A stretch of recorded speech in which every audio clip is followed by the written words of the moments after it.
Bismillahirrahmanirrahim. Assalamualaikum warahmatullahi wabarakatuh.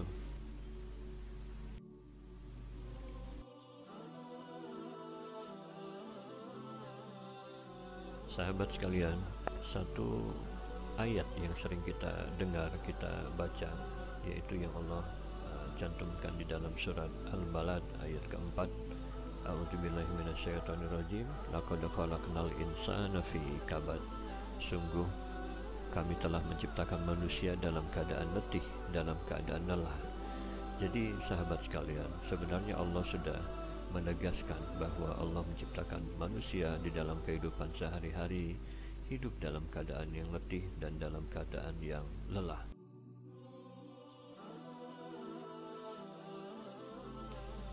Kita akan mengerti kenapa Allah Ta'ala menyebutkan demikian, karena di dalam ayat-ayat yang lain kita bisa simpulkan bahwa manusia diciptakan, dia memiliki misi yang disebut dengan risalah al-insan, memiliki misi ada dua. Yang pertama adalah misi ubudiyah.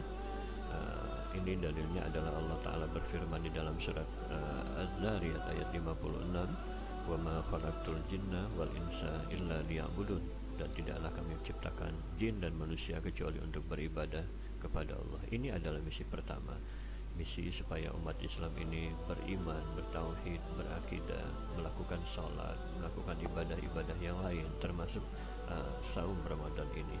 Dan ada misi yang kedua, yaitu misi istikhlafiyah, yaitu misi menjadi khalifah. Ini Allah sebutkan di dalam surat Al-Baqarah ayat 30. Wa idz qala rabbuka lil malaikati inni ja'ilun fil ardi khalifah. Dan ingatlah ketika kami berkata kepada malaikat bahwa kami akan menciptakan manusia di bumi ini sebagai khalifah.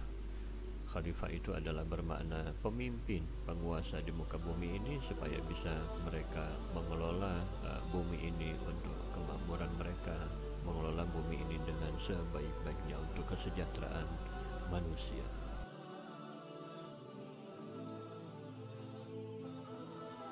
Dalam konteks yang lain, manusia yang memiliki misi peradaban ini Allah sebutkan di dalam surat Ali Imran ayat 112. Duribat alaihimuz zillatu aynama sukifu illa bihabli minallah wa habli minan nas.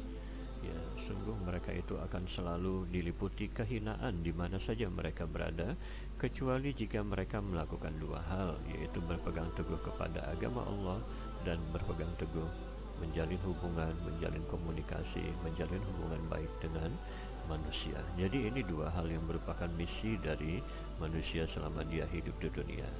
Menjalankan, tidak cukup dia hanya menjalankan ibadah, tidak cukup dia hanya dengan asik-asik bertilawah, sholat, saum sendiri saja, tapi tidak peduli dengan lingkungannya, tidak peduli dengan hukum-hukum yang ada di daerahnya, tidak peduli dengan kondisi ketidakadilan, tidak peduli dengan kemaksiatan, tidak peduli dengan hal-hal yang jauh dari agama Allah Ta'ala.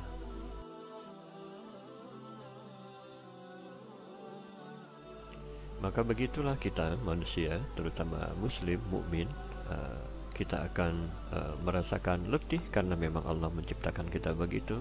Letih kita melaksanakan saum Ramadan ini, menahan lapar, menahan haus dari pagi sampai maghrib. Kemudian malam hari kita taraweh, qiyamul lail, sekian rakaat, bukan 1-2 rakaat, dan itu meletihkan memang. Bukan hanya sholat wajib, bahkan sholat-sholat sunnah pun kita kejar. Lalu kita tilawah Al-Quran berhalaman-halaman, berjuz-juz sehari, kadang sekian juz, itu meletihkan. Kemudian kita mempelajarinya, mentadaburi Al-Quran, menghafalkannya. Ibadah haji, orang-orang yang melaksanakan ibadah haji itu juga sungguh meletihkan, ya. Tawaf, sa'i, mengelilingi Ka'bah berkali-kali, kemudian lontar jumrah, wukuf di Arafah, itu adalah pekerjaan-pekerjaan yang meletihkan. Seorang ayah, seorang suami, dia bekerja dari pagi pulang sore, kadang-kadang menghadapi macet, berpeluh, mengangkat beban, bekerja di sawah, meletihkan memang.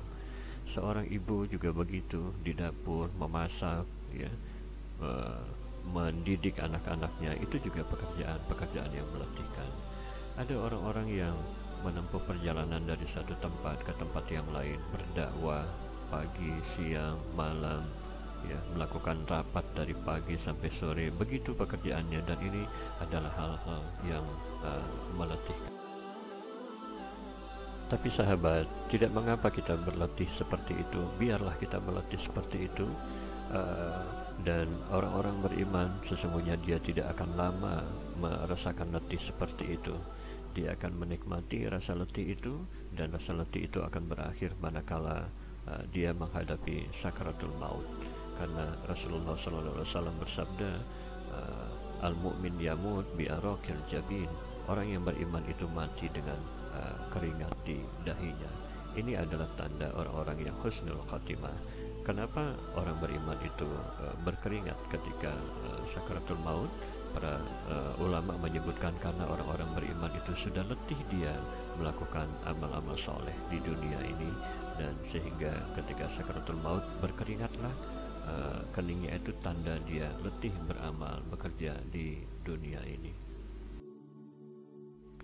Jadi sahabat sekalian, biarlah badan ini letih, biarlah badan ini lelah, kita nikmati saja tilawah Quran, salat, saum, dan aktivitas dakwah kita siang malam, selama itu di jalan Allah Ta'ala. Dan insya Allah tidak akan lama kok, ya, 60 tahun, 70 tahun setelah itu akan berakhir, dan selanjutnya kita akan menikmati kebahagiaan, disambut oleh malaikat, disambut oleh Allah. Bahkan Allah Ta'ala memberikan salam kepada kita, salamun alaikum tibtum fadkhuluha khalidin. Itulah beda kita dengan orang-orang kafir, orang-orang yang melakukan maksiat di dunia ini. Mereka letih sesungguhnya di dunia ini, melakukan kejahatan, melakukan kecurangan, dan di akhirat nanti mereka akan semakin payah, semakin letih lagi. Sekali lagi, itulah beda orang-orang beriman, orang-orang yang berdakwah, orang-orang yang berjihad di jalan Allah, dengan orang-orang yang bermaksiat. Wallahu a'lam bishawab. Assalamualaikum warahmatullahi wabarakatuh.